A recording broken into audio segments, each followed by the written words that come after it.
आके आएम सर वो बौखे बा साले के एक दिन बारी जमीन में लिखवा ले।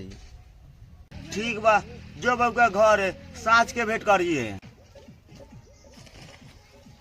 प्रणाम चाचा जाइले घरे। ठीक बा जा। ठीक बा सांझ के आएम। साला सापे बौख बा और जब साले के बारी जमीन में लिखवा ले। साला हमार बेटवा ना लगवा कहाँ बा देखे तो सुतल बा की जागल बा।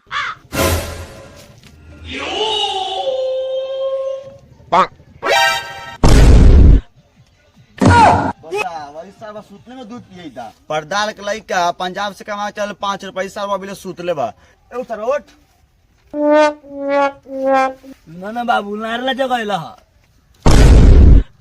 बताव पर्दा के लेके कमा के चल आल तू सर अभी सुतल वाला तू 2 रुपया कमा लायक नहीं का सर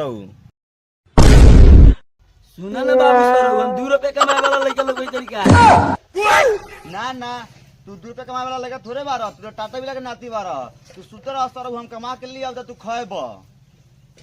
हे रउआ काहे हम फूल लेखा बेटा के झरले बनी। ना तोरा पुलिस लगे तोरा लिए डांटाई साफ भोजल चटे बारू। ए दादा ए छिकवा रउआ कब बोलई रहीले उहो से चटल जाले का।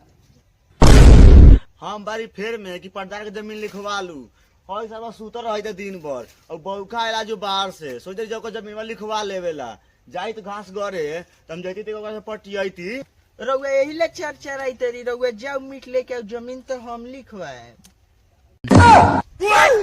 सर मीट खाए के आपने बता कहना कहबू हम कमाई के भाई गाड़ फाट गेल बात नहीं दोनों पेट मातारी के खाली मीट खाए के लगता है पैसा बाकी कहाँ से ले मीट हम बतावा तो गाड़ मार के ले आऊ। हे रउआ गाड़ मारवा के ले आओ चाहे कमा के ले आओ रउआ मीट ले आओ हमरा जमीन लिखवावे के बा। ठीक बा भोसर हो बाहर जगह बाजार से मीट ले आवे घास ले आवेला बड़े में जाई बाजार। ठीक बा ए बगो कोरिया तो चल गेल बाजार तू जा घास लेके आवन न तो बकरी उपास पड़ी। ठीक बा माई हम जाइले घास ले आवे।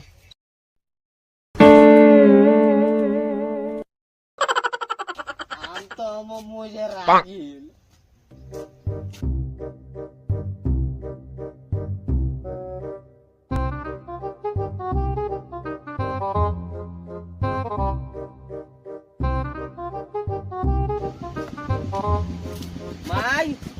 माई गे कौन बचिलाई दुर्वा प माई जा रौरा आगे निका। प्रणाम माई।